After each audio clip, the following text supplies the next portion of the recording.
Hello and welcome to EPG Pathshala. I am Divya Kusum Ray and I teach English at Symbiosis Law School, Hyderabad, where I handle both the language and literature section. As part of this module, we shall be studying another greatest stalwart of Bengali and Indian theatre, also in Indian film, Utpal Dutt. And one of his drama has been given as the case study, which is Kallol.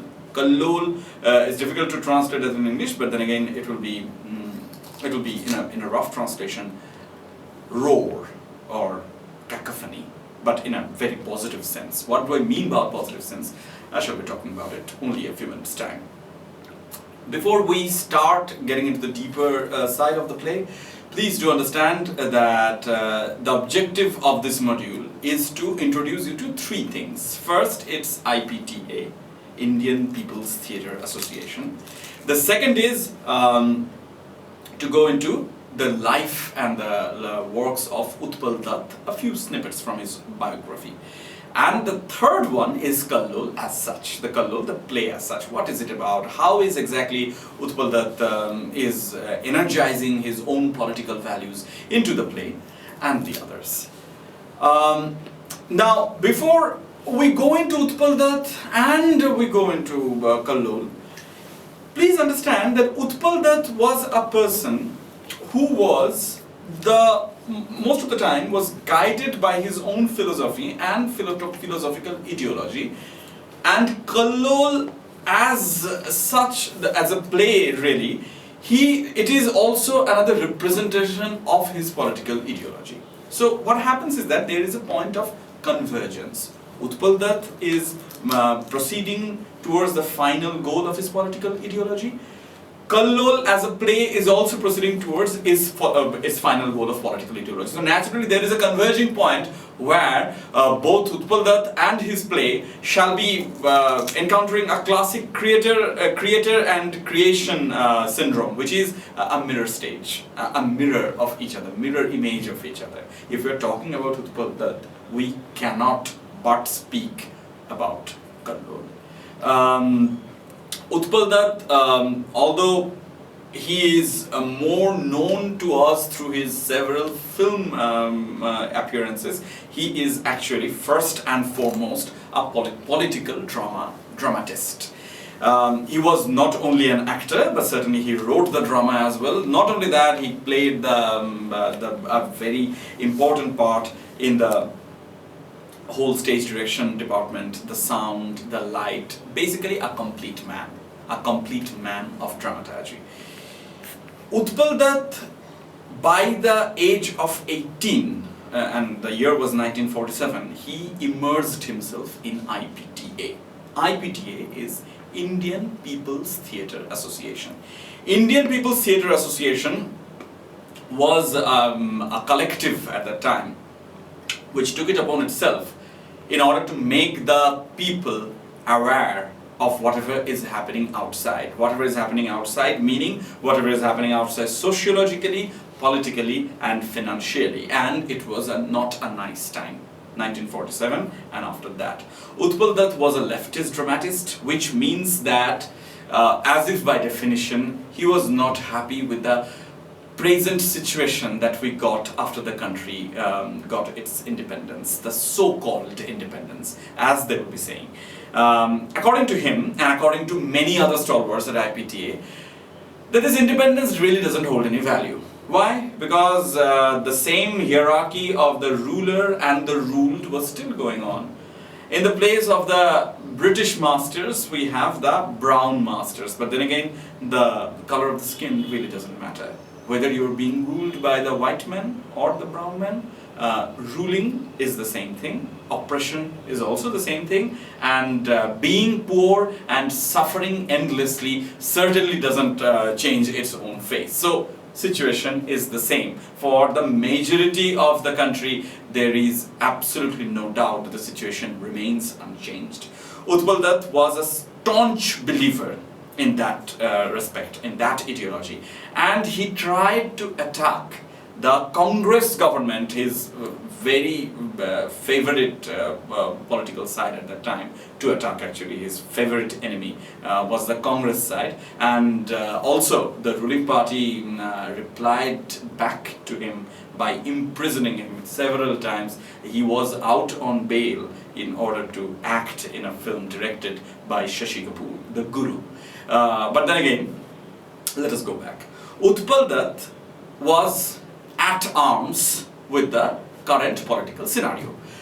But it was very clear to him, and he was a sharp man, that the current political scenario is such that any seditious comment as in speaking against the country or the country's hukumat as such, they will be treated with the harshest possible punitive measure that is there. So Utpal Dutt was imprisoned several times, and later he learned his lesson that whenever he is going to comment upon the particular political aspect of the country present, he will have to disguise it in some manner.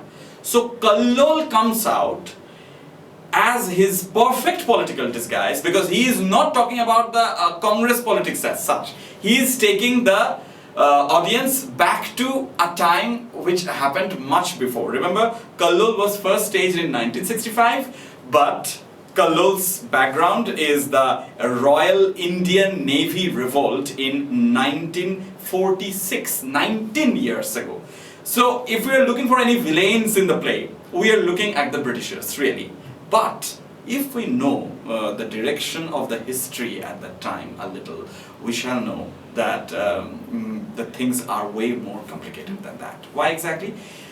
Royal Indian Navy Revolt was a revolution, or a revolution in the making, that happened in 1946. Remember, 1946 was a terrible time. There was famine happening. It was there were several people who were lying dead on the street. There was seething anger against the British rulers at that time. Muslim League and the Congress Party were negotiating with the idea of dividing the country, making India and Pakistan, and how to rule it. And the Britishers were helping them. Royal Indian Navy, guided by the Communist Party, joined in this revolution.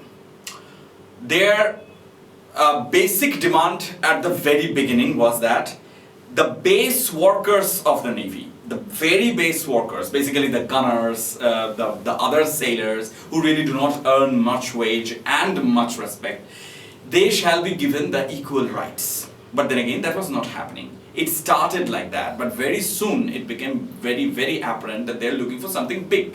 They're looking for a revolution. They're looking for a change, not only in the Navy, but in the particular section of society, or maybe in the pan-Indian society itself, so that everything is changed. They would be bringing the new tomorrow, and they can fight. They are experienced soldiers, they are experienced gunners, they can kill and they can do the war, they can wage the war for the independence of their country.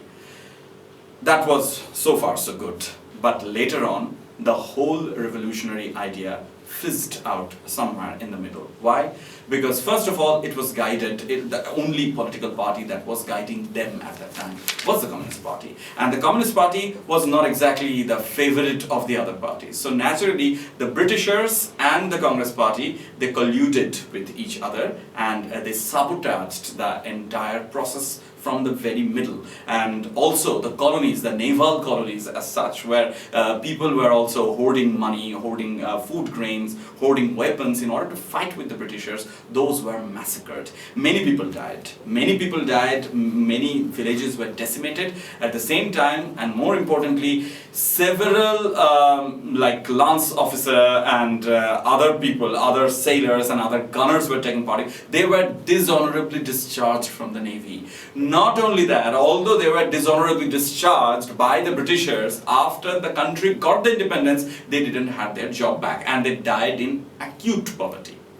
So we can actually take it up as a case study where the rulers of our country, our rulers and those other rulers, which are the Britishers, were working as if hand in a glove, and they're trying to sabotage a particular revolutionary idea which they thought would be going against them. The Royal Indian Navy Revolt is the main purpose of Utpal Datta in Kallol. Other than Kallol, Dutt also has had written several other important plays, all part thriller and very revolutionary. For example, Fauj-e-Banduk, Kashmir Princess, and others. But then again, Kallol remains his magnum opus. If we talk about Utpal Dutt, the dramatist, we shall be talking about Kallol. Let us go into Kallol. Kallol, or the roar, or the cacophony. It talks about a particular ship that is based on its real life counterpart, HMS Akbar. But HMS Akbar is changed, the name is changed into the play HMS Khaibar.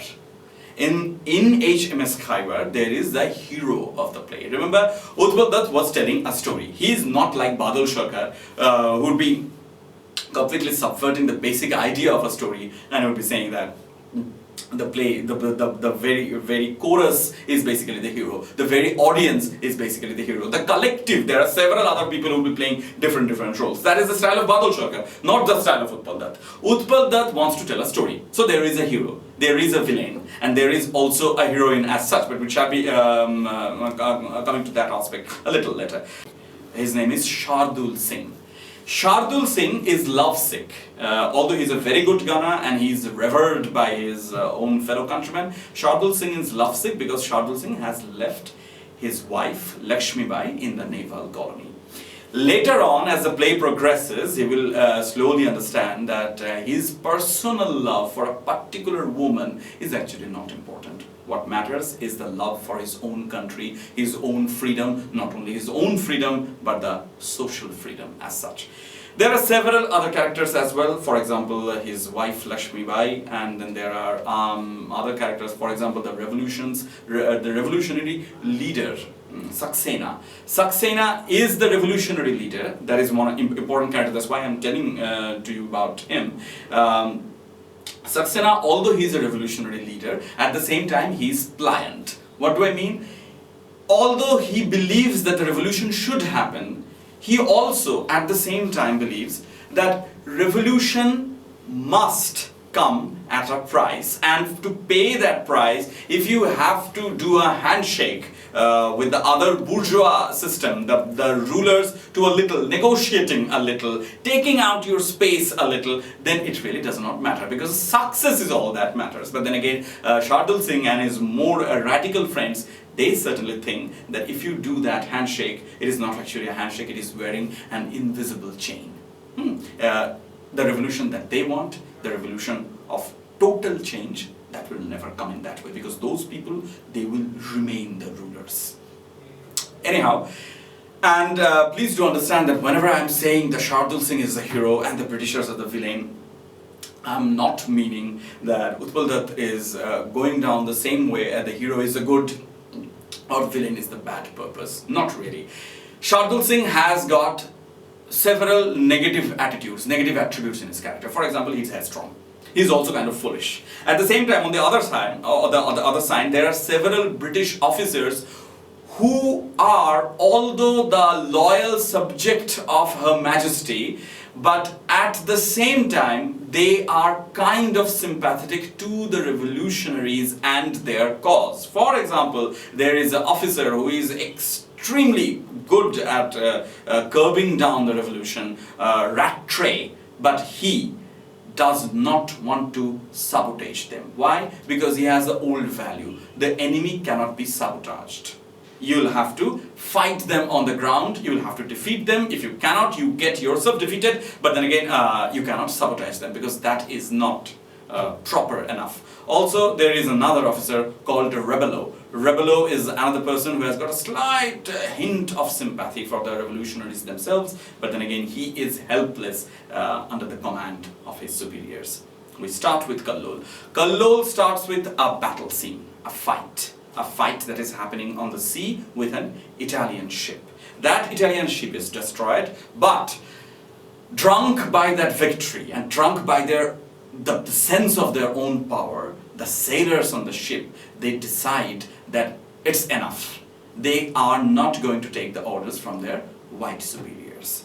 under the leadership of Saxena, they go ahead and make that entire ship a free zone, a free revolutionary zone. Not only that, that ship comes over there and takes away the naval colony that Shardul Singh's family is also living in. Shardul Singh, when he goes back into the colony as a free citizen and the whole colony becomes like a free city, he goes over there and finds that his wife is actually living together with another man.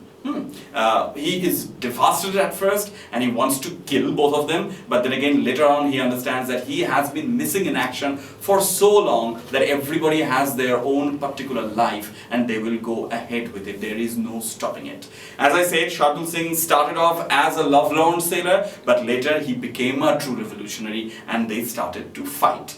Now, the Britishers thought that this is a very dangerous precedence. They have the gun, they are experienced, nobody can take them up, nobody can challenge them on open sea, so they are playing politics. First of all, they join hands with the Congress party, the ruling party, and then they call Saxena. Saxena, who is, as I said, he's a pliant guy. He's a simple guy. He believes in negotiation. So, through Saxena, they try to play the role of the mediator. They are saying that, okay, fine, we'll be giving you the independence, but we will have to be under the white flag and we shall talk.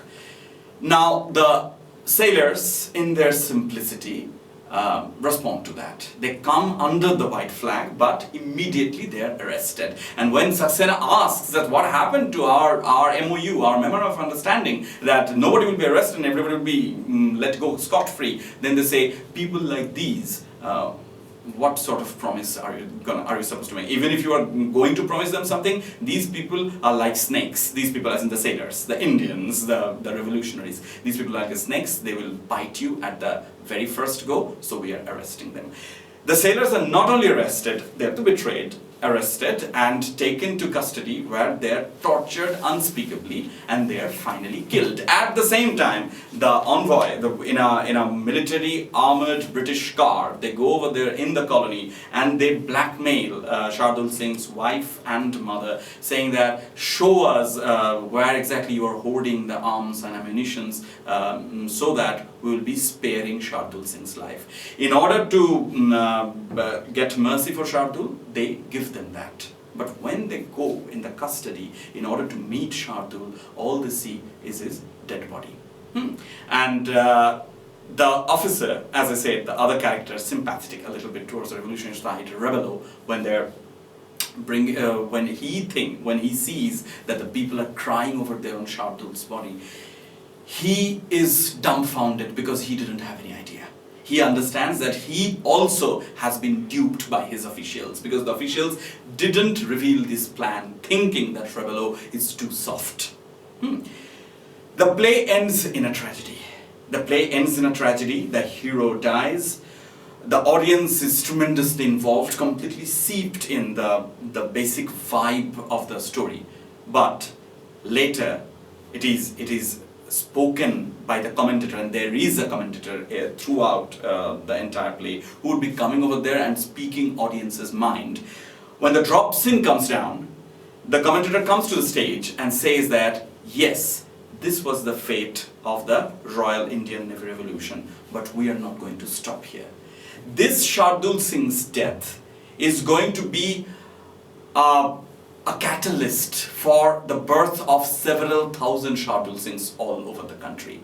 This revolution is not going to end. It just hit a temporary roadblock and it will go on again. And we shall not stop until and unless all the oppressions, political, religious, whatever, are going away from this country and our present society. We are not going to see whatever the ruler's color is. We are going to decimate them, we are going to destroy them irrespective of their politics and nationality. As you can clearly understand, Utpal Dutt here is speaking, although he is speaking about the British system and its oppression, Utpal Dutt very cleverly is actually putting a very sharp critic of the Congress party here as such. And then there are several characters who are actually our own fellow countrymen who are actually, let's say, eager to debate over, and finally sabotage and betray the revolutionary perspective that the others are taking. So my point is that yes, the main enemy might be outside, the main enemy might be the white Britishers, but there is also a fraction of enemy living within. And Utpal Dutt's point being, until and unless we do not defeat those enemies working in us, those insiders amongst us, then there is no revolution possible as such. We have to identify them, we will have to destroy them, or we will have to negotiate and make a change in their art so that they join us. But with the enemies who are our own fellow countrymen, we cannot proceed in the revolutionary tactics. Such is the story of Kallol. Now comes the style of Kallol. Remember, IPTA was working under the same idea of melodrama. Melodrama is basically a certain kind of dramatic style where everything will be loud. Utpal Dutt brings everything loudly because first of all it's a war drama. War, everything is loud. Everybody is fighting, everybody shouts, everybody is giving several nautical explanations of several stages of the warship, how the guns would be positioned and such in a very loud voice. When they cry, when they scream, when they do violence, it's all very loud. But at the same time, we can completely understand that it's hitting the audience like a sledgehammer, and the audience cannot sit straight on their seat and saying that yes, this is wrong or this is right. Utpal Dutt's basic idea is to go towards the audience, engulf them, wash them over with emotion, so that at the end of the novel the audience is also destroyed. Not only destroyed, they see the wrong in themselves, so that they support the cause of the play. Kallol was financially, commercially at ease. Kallol was tremendously successful. Many people came to watch the play and it ran repeat shows night after night. But it was at the same time very cleverly critiquing the present government of post-colonial India. Also remember, Utpal Dutt in this particular manner is also the perfect progenitor of the third theatre by Badal Sarkar. Why? Because he was not a big supporter. Unlike Bijan Bhattacharya, he was not a big supporter of stage props. He didn't put much importance on the stage direction, on the sets, on the light or the sound. He believed that if the acting is sound enough, then all such noises, all such drama shall be coming to the audience like itself. So it's a minimalistic play. There are only a few sets, for example, a few cannons, a little bit of set designing for the ship only. But then again, most of the time, people would be dressed in very common dress, and they would be speaking, they would be fighting, they would be dying right there on stage in an empty background. Yes, the enemy might be outside your door, but the enemy is also inside your own house. And if the revolutionary tactics is failing to notify them, failing to identify them amidst the crowd, then it's the revolutionary's failure. So, in order to bring the perfect revolution, you will have to try, you will have to learn, you will have to stop, you will have to go back. But remember, revolution shall happen. It might hit a temporary roadblock like Shardul Singh did, but then again, this is certainly not the end. Utpal Dutt wrote many other plays in this same vein. In order to, we can now understand, in order to evade the constant vigilance of the censor board of that time, for example, his play Tiner Talwar, the talwar, the sword made of tin, is also about a certain ragtag bunch of dramatists and actors working under the British rule, and the Britishers are trying to stop them because they are presenting a play that is speaking of independence of the country. But then again, although they know that after the play, after the show, they will be arrested, they do not stop. They do not stop. They even physically, forcibly put the soldiers, throw the soldiers off the stage, and they finish their play, and then they are arrested. They go to the doom, but then again, before going, they make that resounding statement.